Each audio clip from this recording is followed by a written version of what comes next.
Last night at 12:30 a.m., a boat near the coast of Malta put out an SOS distress signal saying that they'd been struck twice by an Israeli drone. The boat was part of the Freedom Flotilla Coalition that had planned to sail to Gaza to carry aid to the besieged strip, which has not seen any aid for 2 months. Here with me is a leading organizer and spokesperson for the Freedom Flotilla Coalition, Yasemin Acar. Yasemin, thank you so much for making time to speak with Middle East Eye today. Thank you for having me, Tamara. Yasemin, if you could just walk us through last night's events. I guess the story doesn't begin what happened. It began way earlier. Unfortunately, we were notified yesterday at around 3 p.m. that we have been deflagged. Our vessel was traveling with the Palau flag.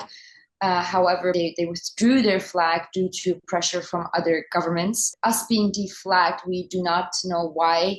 All we know is that some governments had pressured Palau to take away its flag from us. And this happened while we were in international waters. This is very unusual, and it is not the legal way to do it, because when you deflag a vessel while they are on a voyage in international waters, and you have an accident, none of the members on board will be insured.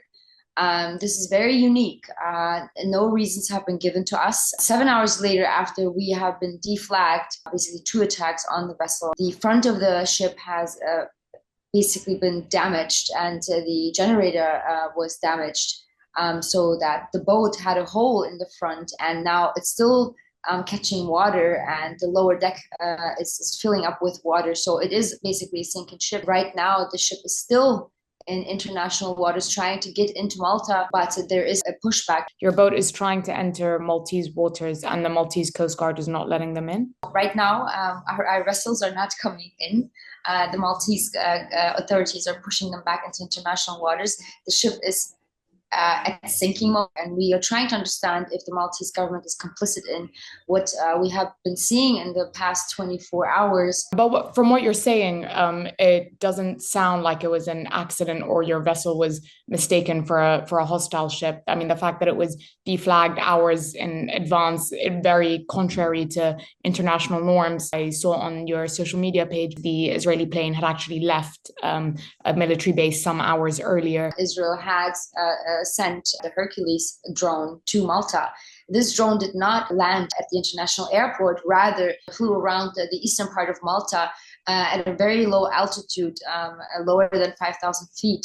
And it was there for hours, and we could assume that this was a deliberate attack by Israel. Defense Minister Katz made a statement approximately 2 months ago saying that the IOF should let us go through to Gaza. They will confiscate our ship and send Palestinians from Gaza away and leave us in Gaza. So there was somehow little threats already, and we are afraid that while the vessel is still in international waters, they will come back, attack again, because they want the ship to sink. You said that, there had been threats previously, but what was your reaction as this was happening? Obviously, you sent out the distress signal. I think it was Cyprus that sent out a vessel, but there weren't any other responses. What was the reaction from Maltese governments, from other sources of authority? Of course, we did not expect to be attacked in international waters right in the European territory. I don't know when this happened before, maybe in Second World, that a vessel was attacked in international waters in European territory, very close to a European island. It's very scary. But again, it shows us the impunity of Israel, and it shows us the complicity of all the countries that are surrounding us. This is not new to us. We have been seeing it for 18 months, but that it would come this far, no one had expected that. We were in shock. We consider it as a war crime. If something like this happened to a ship that was going to bring aid to Ukraine and they are bombed by drones, we know how the world would react. They have to act by international law. And what has happened in international waters to our vessel is breaching international law, and it can be considered a war crime. They very well know that this ship belongs to the Freedom Flotilla, and why else would they deflag us?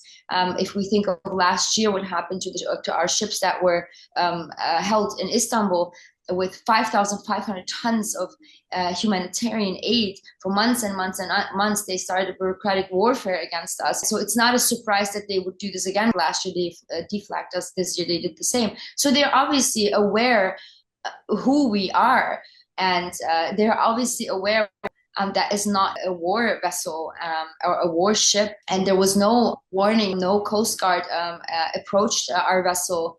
Nothing. It was just out of nowhere, and it seems like it was planned. Does that make you fearful for future attempts? I don't think it shouldn't make us hopeless. It should make us hopeful, because if Israel sees us as a threat, then this only goes to show that they are weak. Why would they see human rights observers and volunteers who are only there to deliver much needed aid to the Palestinians in Gaza? Why would that be such a big threat that drones attack these vessels? It makes me hopeful, because we can see that collectively we do what's necessary. Our governments should be sending supplies. Our governments should pressure Israel to lift the ban. Instead, our governments ship weapons. They're aiding and abetting this genocide. Just sitting and watching the starvation of Palestinians at this very moment. We're talking about 2 million people, of which half are children. The governments are not willing to do anything. So it is up to us as the international community to take matters into our own hands. There are trucks waiting at the Rafah border, and we want to go through sea. They should provide a safe passage into Gaza, because we will continue trying. We will not give up. We haven't given up the past years, and we will certainly not give up now. Justice must be fought for, and I believe that at the end of the day, justice will prevail.